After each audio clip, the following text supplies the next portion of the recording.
is Deanna Appling, and welcome to the show, Deanna. Thank you so much, Teresa. I'm so happy to be here. I'm glad to have you. I'm glad to have you. So here we talk about emerging entrepreneurs, small business owners, and community leaders. And I would say she's kind of like all three wrapped up into one, right? Because she's an emerging and existing entrepreneur, Yes. totally a community leader, right? And then a small business owner. Yes. So tell my guests a little bit about yourself. Sure. Well, as Teresa mentioned, my name is Deanna Appling. I am the owner and coach as well of Business Advocates Pro, where I basically help small business owners and managers transform toxic and dysfunctional company culture. So that's done through leadership coaching as well as staff training, and really just helping them create a strategy to implement in their workplace so that their team is coming to work because they want to and not just because they have to.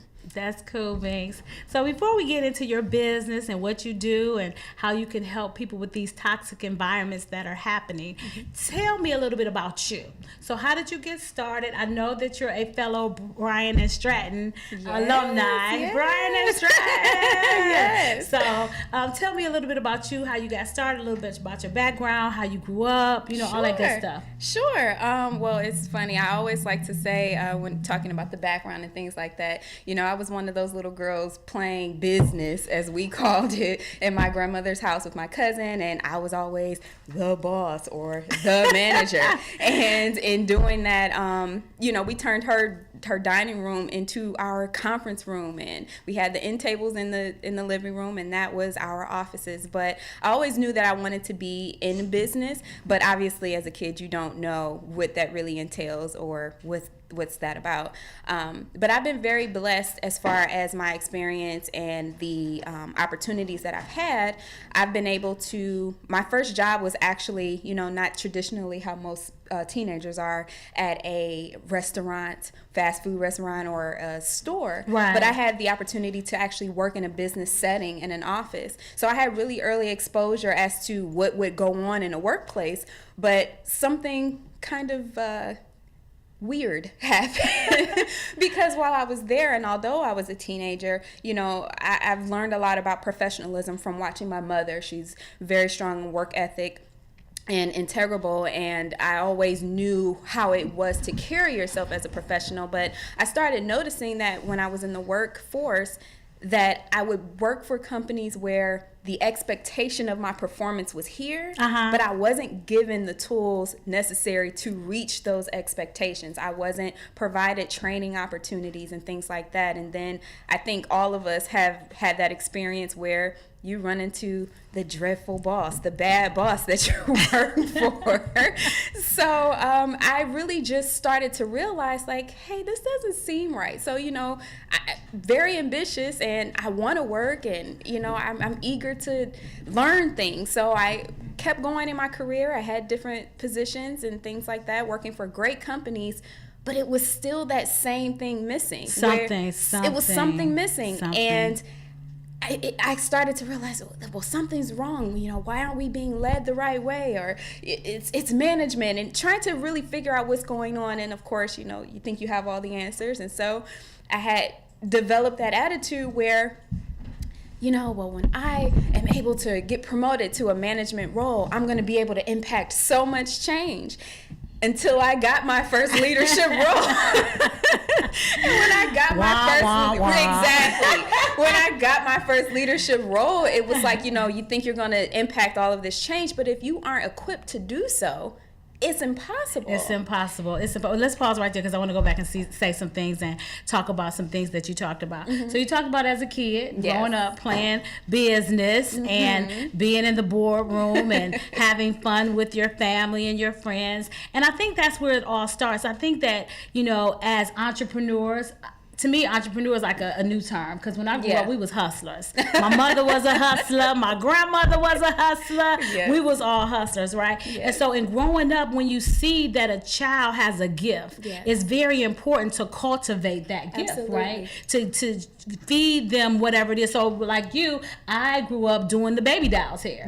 So I cut all of their hair and did whatever I could do to the baby dolls' hair, I did it. And then I started babysitting. And so when I was babysitting, babysitting, then the kids became my baby dolls, right? And I was doing their hair. And then I remember, like I said, I'm glad my mother cultivated that entrepreneur inside of me. So when you would come to pick up your kid, let's say if it was $10 for me to babysit, and then she was like, you get ready to pay me $10. My mother like, you owe her $15 because she did her hair too, you know. So it was like, and that was like at 8 years old, right? You know, so it was already in me. I knew that the beauty industry was something that I wanted to do. So some innate, that still small voice on the inside knew when you were a kid that this is what I want to do. Absolutely. And I will say one key piece that I didn't mention, and you reminded me actually, as far as that being, when you recognize that gift that a child has, I will say that I'm blessed to have a mother and a family and a grandmother at the time who saw what my interests were and what my capabilities were. Because what tended to happen is I would go to church and I'm like 6th, 7th grade, and even in my high school years, I'm the youngest person in the leadership classes at my church doing the leadership training. And again, God, I always say he has the best sense of humor because he literally trained me from a kid all the way through my adult years to be aware of what leadership was about. So I had the awesome opportunity where, you know, I could have easily been sleeping in on a Sunday, but we would go to church an hour or two earlier to participate in leadership training. So I had that exposure to understand what leadership was in ministry. And that's, you know, again, from my mother and women in my family and my grandmother being able to see that and help cultivate that in my life. That's amazing. So you said your mother showed you an example. What kind of work was your mother doing at that time? My mother worked in pharmacy, and she did that for several years. So it's interesting because, you know, when I shared the story of how I knew I wanted to be in business, right? My mom didn't necessarily work for a place where she wore, you know, a suit or, you know, things like that. She wore pharmacy lab clothes. However, my mother's work ethic, and even to this day, I would say is unmatched. And I learned that directly from her. My mother was always timely. She was punctual. She rarely ever called off. And even with being a single mother, she still made sure that she took care of her responsibilities, and anyone who would speak of her spoke of her with prestige and integrity. And I saw that growing up. So when I did get into the workforce, you know, my mother, of course, she's like, you're 16 years old, you need to go get a job. And I wanted to work, so that wasn't an issue. But again, God's sense of humor. I went on interviews at different stores in the mall. You know, I went to all the fast food places, the grocery stores. I aced the interview. My mother taught me how to interview, but I couldn't get those jobs. And the job that I got, ironically, was in a business office, in a medical practice. So just being under her and seeing that really helped shape me into how you should behave and interact in a workplace. Well, that's amazing. And like I said, it's so important to cultivate the gifts in children when you see them. And it's never too early. It's never too early. When you see that a child has a gift, it's never too early to introduce them to entrepreneurship, to introduce them to what it is that they have a passion for. Because if you have a passion for that thing, you're more likely to do that thing and to do it with excellence. Excellence. Okay, you done went through high school, you done went to the leadership classes at church. Now you're about to go to school. Let's talk about that. Yes. So, you know, throughout the journey of realizing, oh, well, when I become a manager or when I become a leader, I'm going to make all of this change. And then I started to realize, you don't know about leadership. It's not as easy as it seemed. And then I started to become that dreadful boss or that dreadful leader that I was trying so hard to get away from. And if I'm being honest, that I judged prematurely because I wasn't walking in that role. And there are big shoes to fill to lead a team or to lead anyone. So at that time, I actually I was at Bryan and Stratton. I got my associates and my bachelor's in business from there. But when I started to get serious and I would say had different work experiences, you know, I would get these great jobs and still see the same dynamic in the workplace. It didn't matter how known the company was. It didn't matter how many bosses or directors or any of that was. There were still key things missing and high turnover and, you know, just a dreadful work environment to be in and no room for development or growth and training as an employee who wants to do those things. Right. So I started to really just try to figure out, well, what do I want to do? Why am I experiencing this? And then it was just like, well, you don't have to stop going to school. So I pretty much engulfed myself in learning about management science, understanding what leadership was. And I went on to Indiana Wesleyan University and I achieved my master's degree in that, because it was basically like a fire in me. Like, I want to know the ins and outs of this, so that in these types of roles, I can help people be the best version of themselves. And then it turned into, well, why isn't that your business? You know, and it was just in me. And again, God had his sense of humor. And I engulfed myself in training, and even outside of schooling, get my master's degree. I would do coaching programs. I got certifications in various different things, project management, various levels, because it was important to me to understand the ins and outs of how to lead people and how to cultivate a work environment and a culture where people are there because they want to be, and they're given what they need to excel at their jobs and do it well. And that's so important, because if people are there because they want to be, you come with a whole different mindset, right? You come with a whole different set of baggage. We all got some baggage. We coming in, bag lady, you gonna miss your bus. Yes. But you know, we all come in with this, but when we come in with it, the bags are not holding us down. That's right. We're there, and we want to be there, and we're excited about being there. Absolutely. And then we're contributing in a way that's meaningful, not just for myself, but meaningful for everybody, all parties involved. So before we get into the dynamics of your business, I want you to talk about, you talked about training, and getting extra training. I see that you're Six Sigma certified. Yes. So talk about that. I mean, girl, talk about Six Sigma. So the idea for me when I decided to do Lean Six Sigma training, I was working for a company and I did a lot with project management.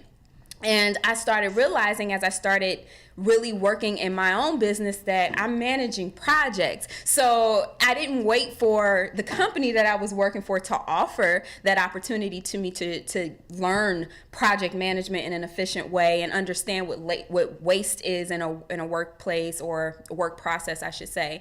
And I just decided, actually, I remember when I did it, I had some like vacation time at the end of the year, and I was just, sitting around binging on Netflix, and I'm like, you know what?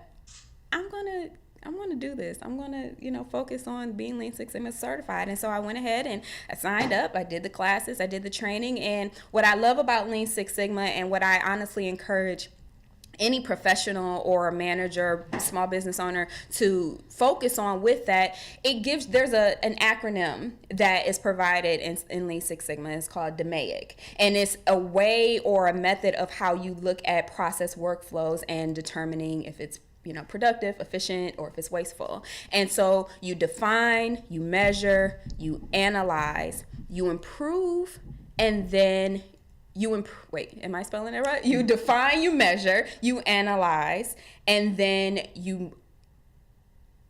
am I saying that right? DMAIA.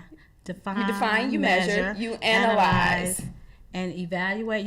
Improve, and then you correct. Sorry about that. I wanted to make sure I got everything correct. And to me, when I took that methodology and I really just applied it into every area of work that I did. So whether that was working with a company or working with a team or even working at a full-time job. Right. Everything that I'm doing in order to improve that process and improve that performance that I'm producing or that someone else is producing, you focus on defining what it is that you're looking for. You measure that outcome, you analyze it, you improve it, and you correct that method. So awesome. When I seen that, I was like, I went to Bryan & Stratton as well, got my bachelor's there, and we learned about Lean Six Sigma, and I thought that was just so awesome. And I kept on saying, I want to do Lean Six Sigma, but I don't want to pay for it. So if anybody out there got some Lean Six Sigma training that we can get involved in, that will sponsor me, I will be an excellent student. I'll be an excellent student. So yeah, I love the fact that you took the initiative. And so let's think about this, ladies and gentlemen who are watching. Whatever it is that you're doing it's always more training. Yes. So some training comes with $1. Yes. Some training comes with the time. So you got to pay something. You got to pay either way. Absolutely. My grandmother used to say, "You're gonna pay cash or you're gonna pay attention." Either way, you're gonna pay. Either way, you're gonna pay. Absolutely. So in paying attention now in the information age that we live in, and with all these YouTube videos and YouTube training, it's just a matter of paying the time to get what you need, right? Absolutely. But then sometimes you have to pay cash because you got to get it polished to the point where it's applicable to what you're doing. Yeah. So kudos to you to taking the time out, not just to go to school and get a degree, but also get that extra certification to make you even that much more qualified, to make you that much more marketable, to make your paycheck that much more bigger. Is bigger a word? Bigger. Okay. Thank you. All right. So let's talk about, so the whole premise of your business is taking company cultures and business strategies to help businesses grow and eliminate a toxic environment. So let's talk about that. Absolutely. So like I said, the biggest thing for me is helping small business owners and managers, people who have direct reports in the workplace, to cultivate a company culture where people are coming to work because they want to and not because they have to. So I understand that there's some fluff around, or people consider fluff, and somewhat of a buzzword type of perspective when it comes to company culture and how to focus on that. And, it's just something that people talk about, or it's not really important. It doesn't have any real benefits or ROI. And there are numbers, there is data that supports the benefit and the great investment that you have with focusing on company culture. So to start from the beginning, what is company culture? Some people perceive it as a program. It's when the employees wear jeans every Friday. It's when we go and we have dress down. Exactly. Friday, it's company culture. Right. So before you go into that, I always like to make things clear because everybody is watching is not business savvy and certified. So you said ROI. So when you talk about ROI, that's the return on your investment. Absolutely. So what does that mean as it relates to a return on investment for the employee and the employer? That's a great question. Again, there are statistics, there are numbers that support why business owners and managers need to focus on making company culture a priority. And it's been shown and proven that companies that focus on employee engagement and increasing the positivity in their company culture, they have been shown to increase customer satisfaction by 40%. They have been shown to increase employee engagement by 40% and profits by 35%. So first of all, those are great numbers. Those are great percentages of increase for any business. But I like to break those three things down a little bit. 40% of customer satisfaction is improved. 40% of employee engagement is improved, and 35% of profit. All right. If you look at that, the biggest increase in focusing on culture is not about the profit. It's not focusing on the profit, but the people. The customers, the employees are the people. So when you make that the priority, and how you are looking at your work environment, how things are being handled, what behaviors are considered appropriate, and what is toxic, and removing that toxicity. Right. When you focus on the people aspect, the profits follow. So I always encourage business owners and managers to set the equation of focusing on people first, then purpose, then the product or whatever it is that you're selling or offering to people, and then the profits. The people come first. So you said people first. People first. Then the products. The purpose. The purpose. Yes. People first. People first, then the purpose. Then product. And then the the profit is last. Yes. Okay. So with that equation, we're talking about focusing on the people. Yes. So when you talk about focusing on the people with the company culture, and I'm looking at your DMAIC, you making it measurable with the 30. I'm paying attention. So with the DMAIC, so when you're focusing on the people, what are some of the tips or tricks? I hate to use that, but that's what they call it, tips and tricks. What are some of the tips and tricks that you can give the employer or the small business owner to help them to focus on the people? Absolutely. Make employee engagement a priority. I can't stress that enough. Okay. And again, that's one of those things that a lot of people seem to believe is just, we don't really have to worry about it, or it's a program. Employee engagement is not an HR responsibility. Okay. Your human resources department or person is not responsible for employee engagement. The direct report that manager, that leader, that small business owner is. Why? Because employee engagement is a relationship. I always like to compare it to a marriage. In any marriage, you're in a partnership. It's a relationship. So you have to make time and make it intentional to understand what your counterpart, your partner needs to be able to go about their day well, to be well in this relationship. Right. It's no different with a manager and their staff. You have to make it a priority to understand what motivates each of your team members. You have to make it a priority to understand that their motivators will be different. Some people are motivated intrinsically, some are extrinsic, and meaning that some people are motivated by affirmations, words of recognition, things like that, maybe getting a reward, while others may be more rewarded by or feel motivated when they are given bonuses. Now, is that just too much time? I mean, do I have to be like, I work with them. This is not, this is work, right? Yes, so yes. When I go to work, I'm here to do a job. So you mean I got to pay attention to the people that I work with, and I got to, make mental notes about what they telling me, and I got to actually engage with them on a level that's meaningful and means that. Can't I just go to work and tell them what to do and let them do it and we all go home? You could, but you won't have a team of engaged people, meaning you won't have people who are coming to work, showing up every day, doing their best work with the vision of the company in mind, with understanding what I like to call contribution meaning, meaning understanding what their responsibilities and the work that they produce, how it contributes to the bigger picture, i.e. your customer, your patient, whoever your end consumer is. So yes, we can absolutely go into the workplace and not focus on connecting with the people who report to us, but we also shouldn't be surprised when they're not showing up, or more importantly, when turnover starts to increase. I was just gonna say that. Because they're gonna leave. And that's the bottom line. It's like, if I don't feel like I have a relationship with the people at work, or me being a manager with my, staff, then it's easier for them to leave. Absolutely. It's like one girl was about to quit, and she sent me a text and asking me could she quit, and I'm like, girl, you gotta do what you gotta do. You gotta handle your business. But that really spoke to my heart, because that means that she cared enough. Yes. She valued my opinion enough to ask me, was it okay, before she moved on. Yes. And she was like, I want to give you time to look for another employee and put it out there even before I give my 2 weeks notice, so that you can be okay. Absolutely. And that won't happen if we don't have an employee engagement. Oh no. I mean, statistics show, Gallup reported that in the U.S., now mind you, this is not the world, this is in another country, in the United States where we live, there are only 35% of employees who are actively engaged in their work. That means those are the employees who are showing up every day, doing their best, committed to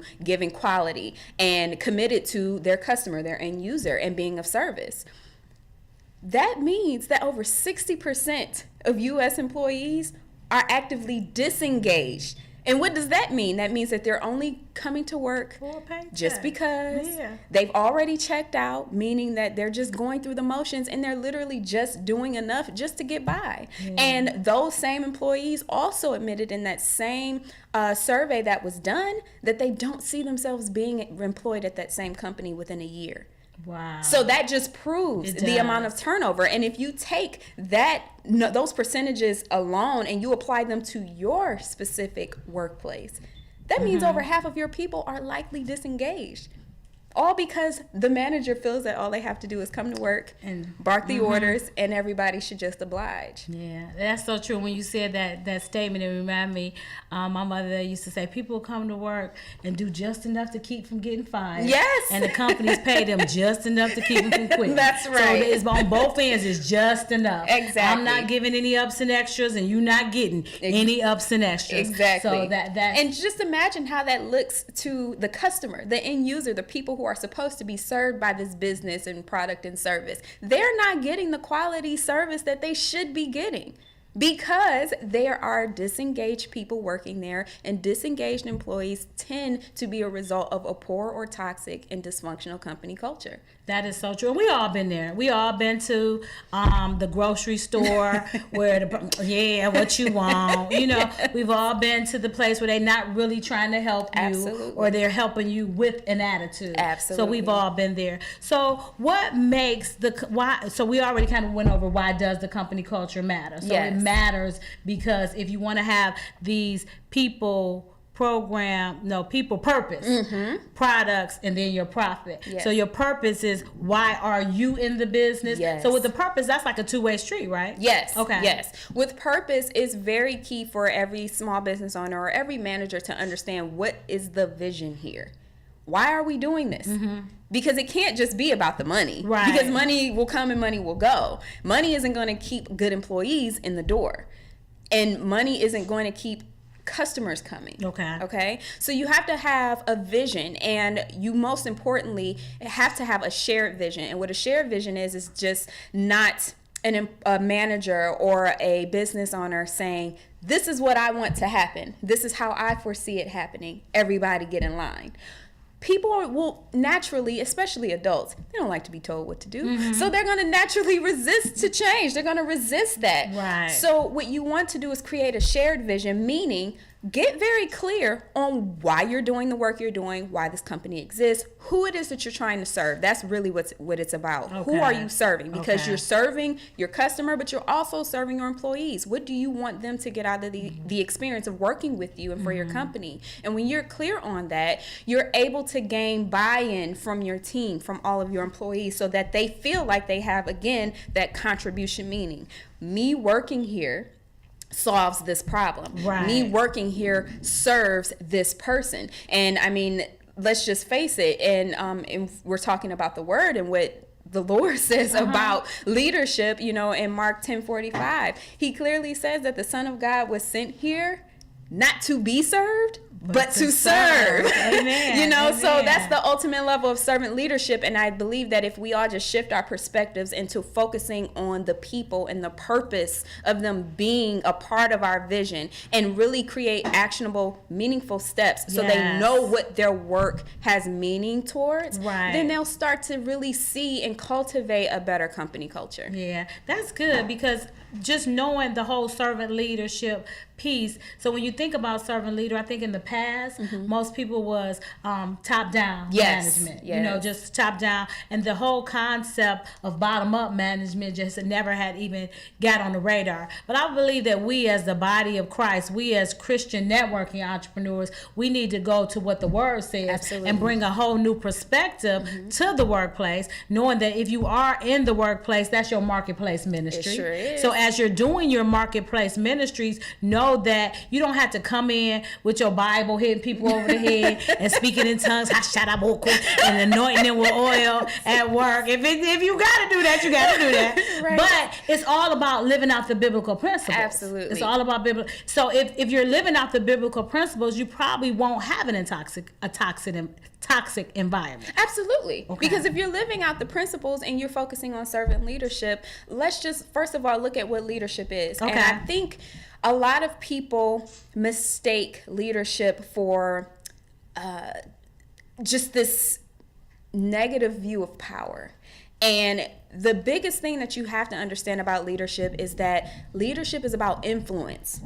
And that crosses when it comes down to management, because management, you're managing a process, but you have to lead people. And in doing that, it's very, very, very important to understand that your power, the authority that you have to influence people, means much more and is more effective when you focus on influence rather than trying to enforce. When you get people to buy into your vision, when you get people excited and wanting to be a part of something bigger than themselves, they will show up. They will show up. That doesn't discount accountability. That doesn't mean that you don't have to correct things as necessary. That's what leadership is about. But enforcing people to do something is only going to create more resistance. So you want to bring them on board. Let them buy into the vision. Create that shared vision and influence them to do better than you, but as you lead them, you should be modeling what you want them to display. You can't have expectations for your team that you don't hold yourself to. It just doesn't work that way. They'll call you out on it.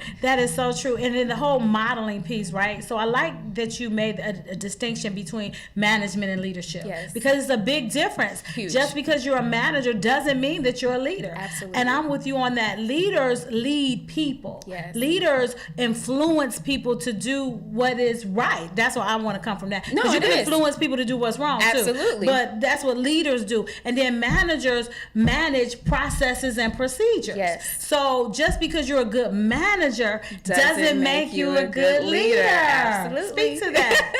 It doesn't. I mean, you just summarized it right there. It doesn't.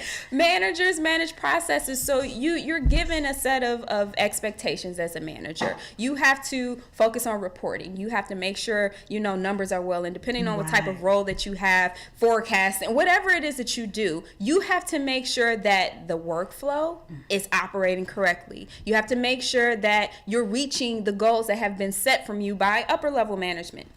But as a leader, it almost seems like they contradict. They don't have to, but they in some ways do if you only go into working with people with management personality. You can't put a round peg into a square hole. You just can't do it. And when it's important, I like to encourage managers to just make sure that identify who you are as a leader, or the lack thereof, meaning the lack of leadership skills that you may have. You pay attention to how people respond to you, and more importantly, pay attention to how you speak to them. How are you interacting with people on a daily basis? Are you just constantly accusing?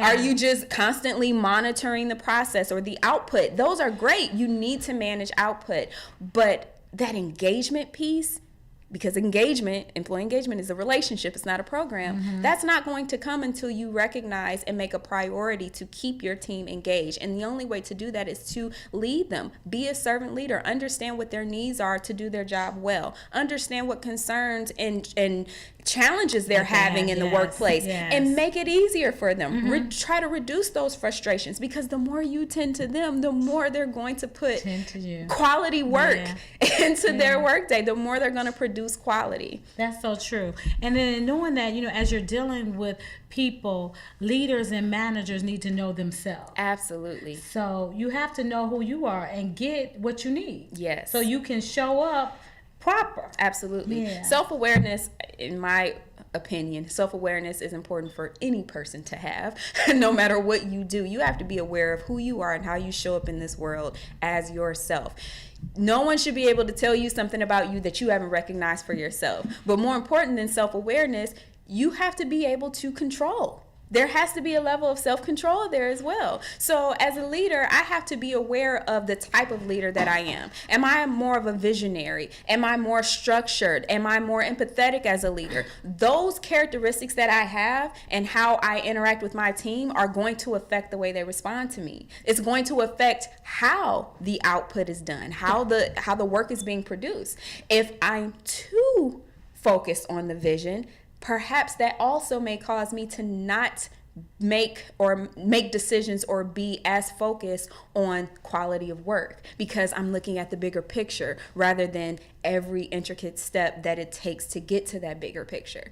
That doesn't mean that being more of a visionary leader is wrong. It just means that I have to be aware of how I'm showing up as a leader and how I can better serve my people and not be so focused on one versus the other, but make it work in harmony. And that's so true, because when you have self-awareness, when you're aware of yourself, your strong points, your weaknesses, your areas of opportunity, then that way when you bring a team together, you know where the gaps are, right? Absolutely. So if I'm this focused and I got this, I need to bring somebody in who is strong in those areas where I'm not strong. So when I bring somebody in, then that makes a complete picture. We got a whole pie, the body, like it's like the body of Christ. Every joint supplies and every need, and that is so important. But the whole servant leadership piece, that's where we need to be. Yes. And understand that we are servants and we lead as well, and that's so important. So let's talk about those toxic environments in a company culture. What might they look like?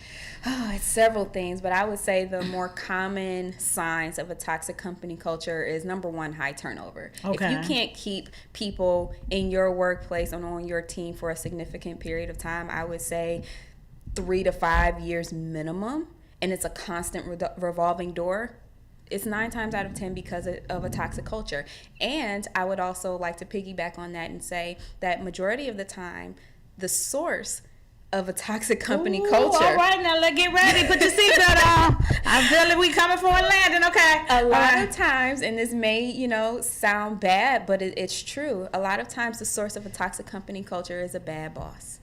Because that's also the reason why people leave. I've done specific surveys on that and polls on that, and I've also read them, and all you have to do is just look it up. There are statistics shown that that employees don't leave companies because they want more money. Yes, that's a perk.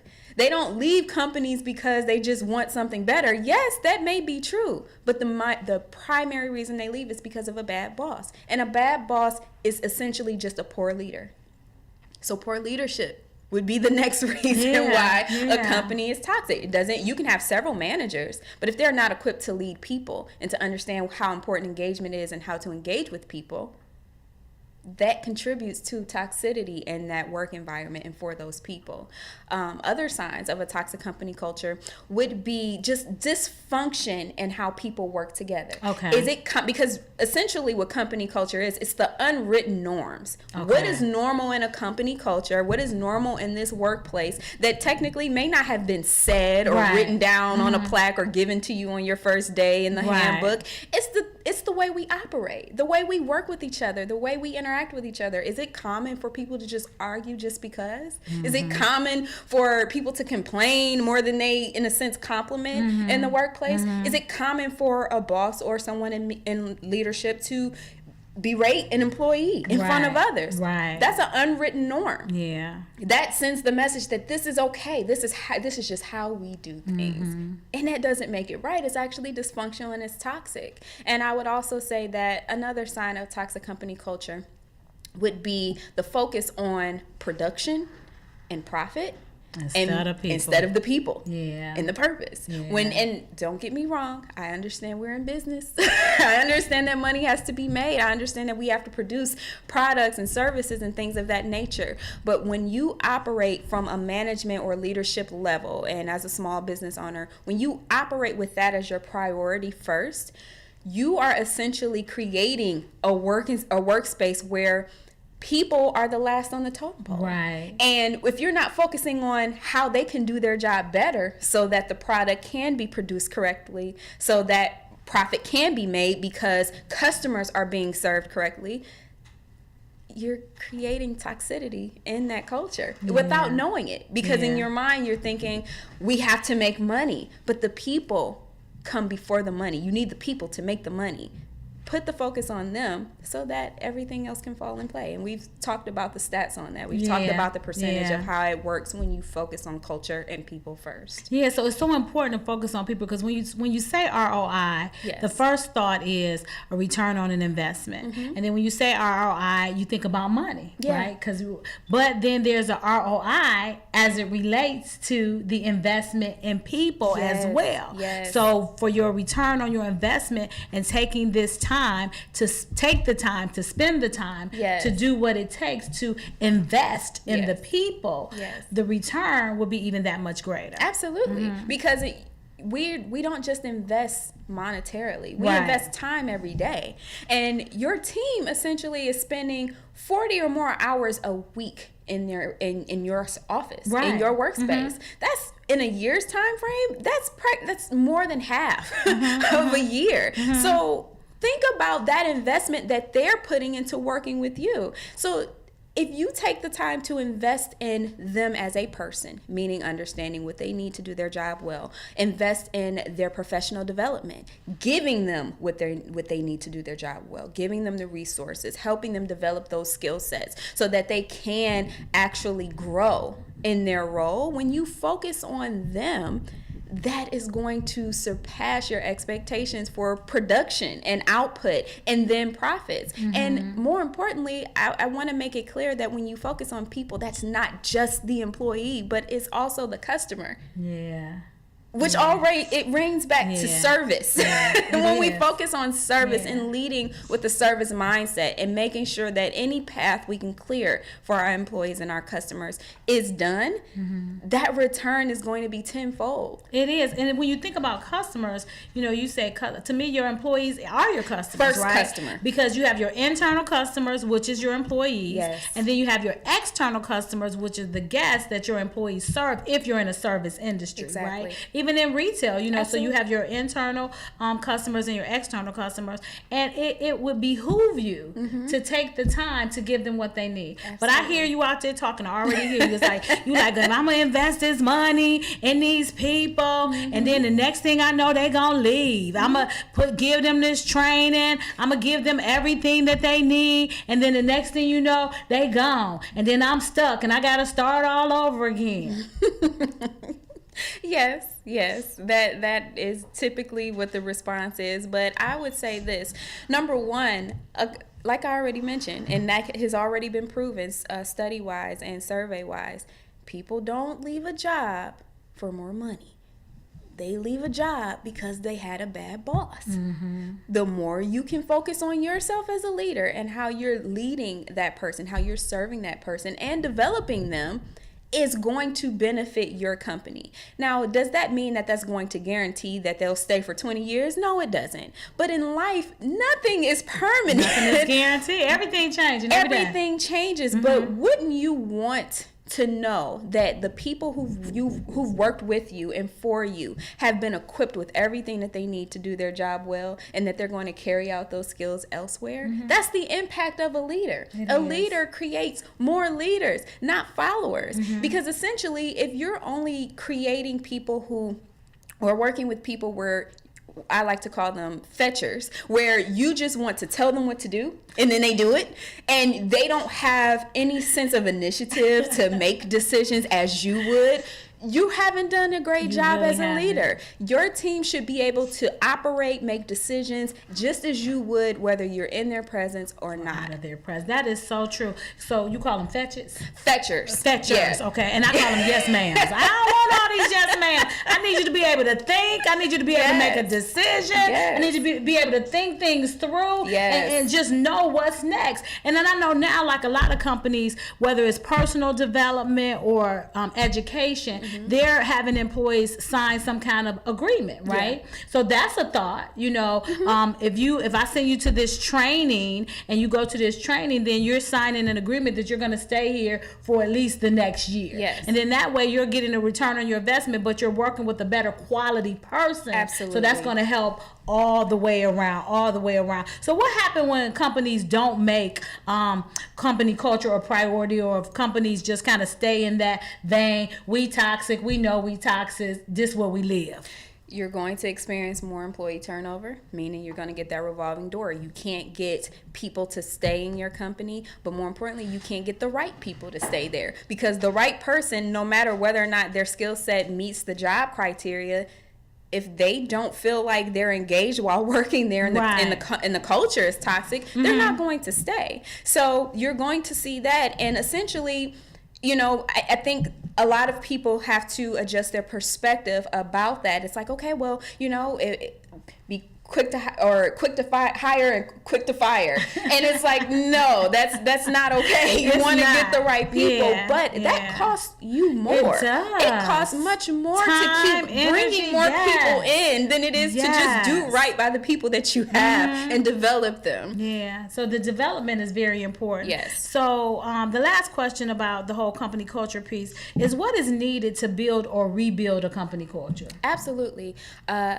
As we've kind of alluded to and specified more than once, it's about the people and it's about the purpose. I would suggest any small business owner, number one, when you're hiring people, hire for purpose and not production. I know that I need people to produce. I need this to get done. We have a large project, whatever the case is, I understand that. However, you want to bring people on board who genuinely want to be there. And in order for you to ensure that, you have to be clear on what the purpose and the vision is of your company. So I would encourage small business owners and those who are experiencing toxicity in their company culture and you want to rebuild it, or you realize that now I need to start paying more attention to it. Number one, look at the leadership.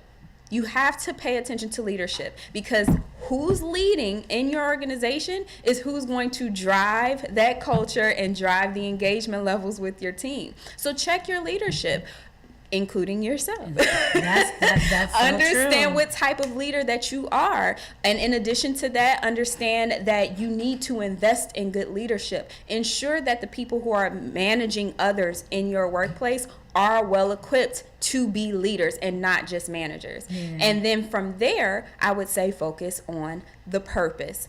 What are we working towards? Well, who are we serving? Why are we doing this? Get crystal clear on this. Make sure your leadership team is crystal clear on this, because when you have clarity on why you're doing this work, you can drive the other pieces accordingly. And then the people. Yes.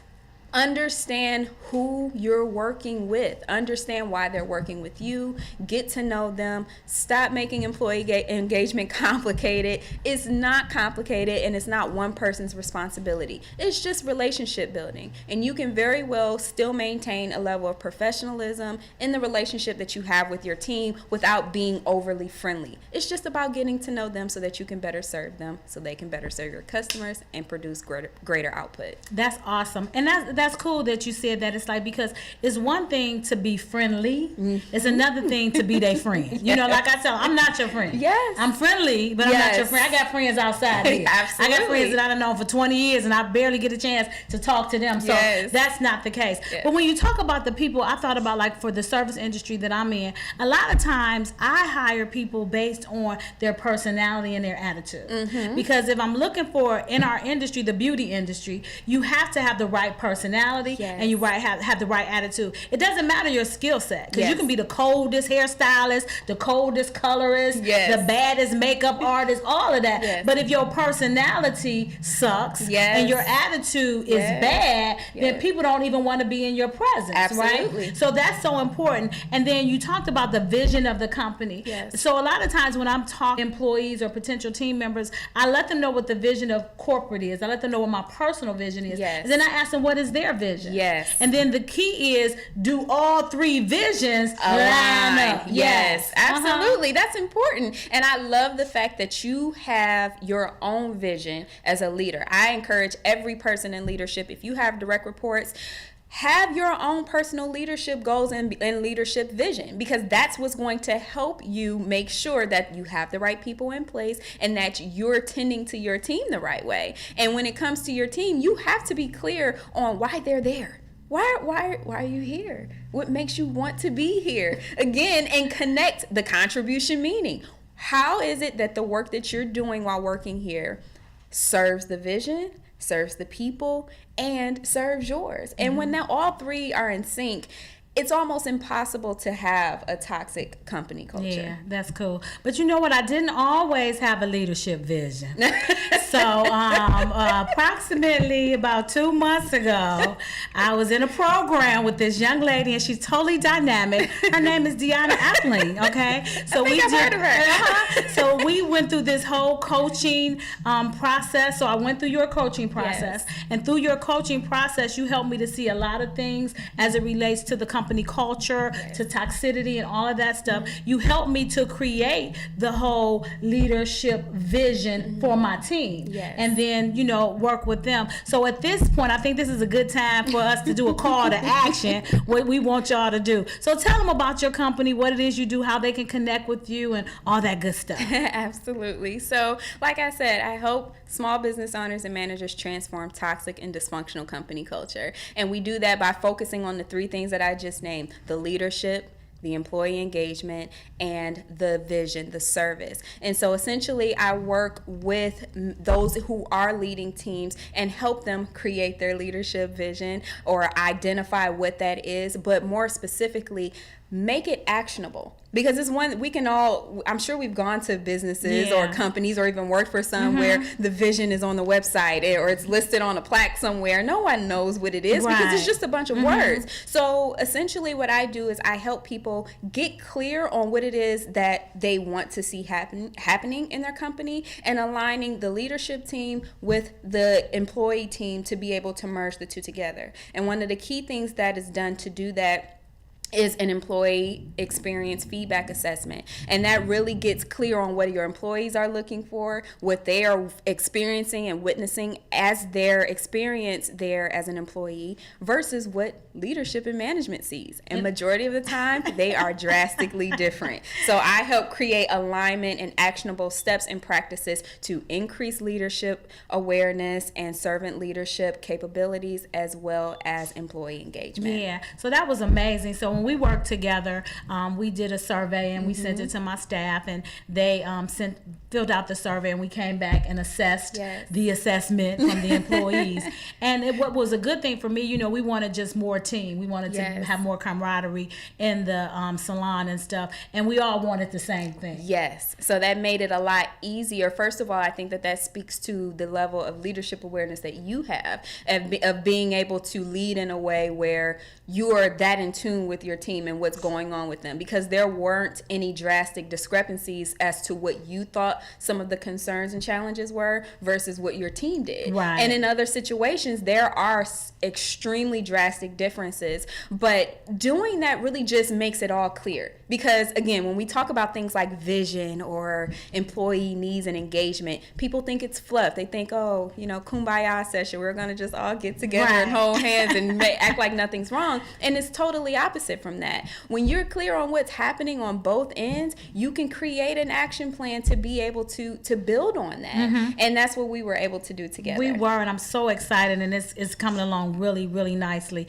So that's the employee engagement planning packet. Yes. So what do you have for my viewers?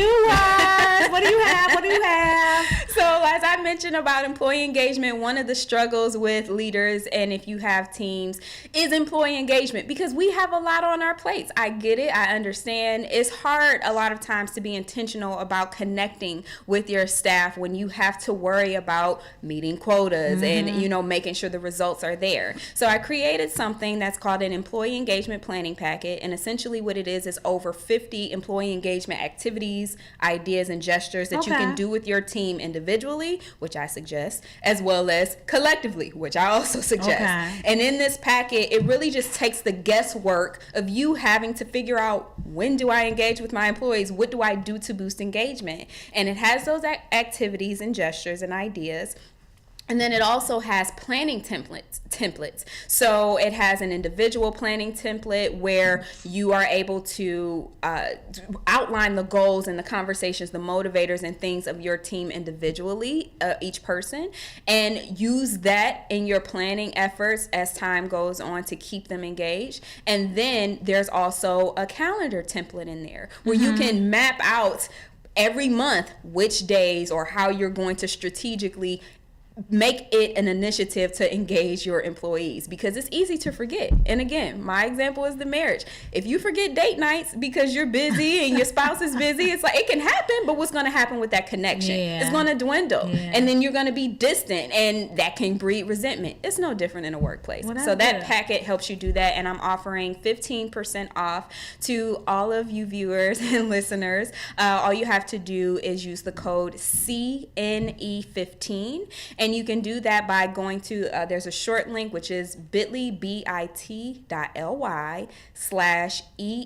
planning packet. And that stands for Employee Engagement Planning Packet.